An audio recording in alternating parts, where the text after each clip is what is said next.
Hello, YouTube, and welcome to day 6 of Psychology Every Day. It's a beautiful day outside, and I'm at home studying and preparing for a presentation tomorrow and one on Friday. So I've been making more work around group processes, and today I want to talk to you actually about conditioning.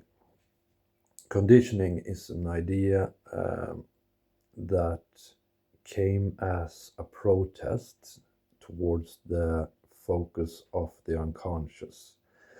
So, in the beginning of the 1900s, you had psychoanalysts like Freud explain how our inside, controlled our actions and whatever.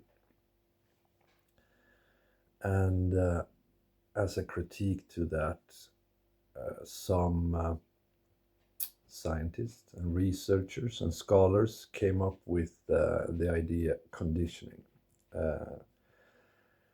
You have Watson, who performed experiments where he scared a little kid known as Albert with a white rabbit animal, and then he became scared of it, right? And they could show that he became scared of almost all fluffy white things. Pretty awful experiment. Then you have Pavlov with his dogs, where he could show that if you rang a bell whenever you fed your dogs, eventually they would start salivating at the sound of the bell, right? And then you had Skinner, who could show that if you fed birds after they did a certain action, they would start doing that action, even if they didn't get any food, right?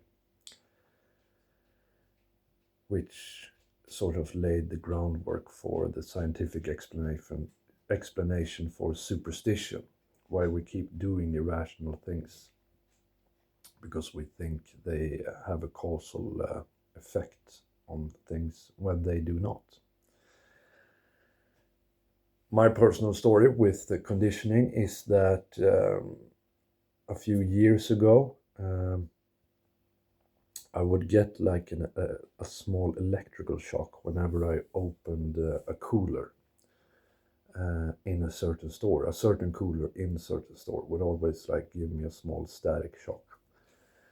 Well, not always, just like 3 times in a row. So, Monday I got one, Tuesday I got one, Wednesday I got one. And it took me literally years to stop hesitating when I was going to grab that handle. Because already on Thursday there was no electrical shock, but I still had reservations of touching that handle. I still do. I still remember the handle very well, but I've sort of trained it away, right?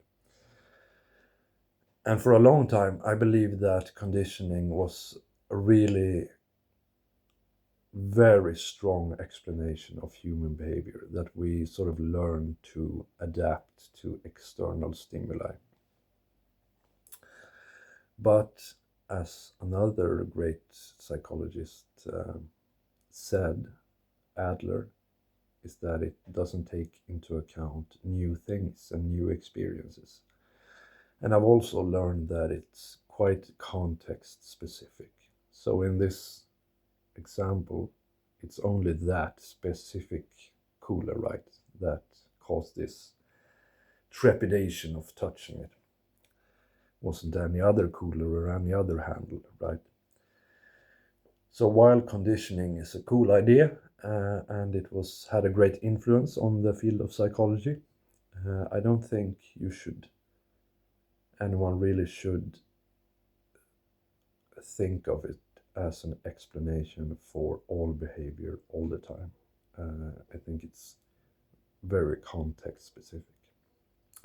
Anyway, that's it for today. I will see you tomorrow.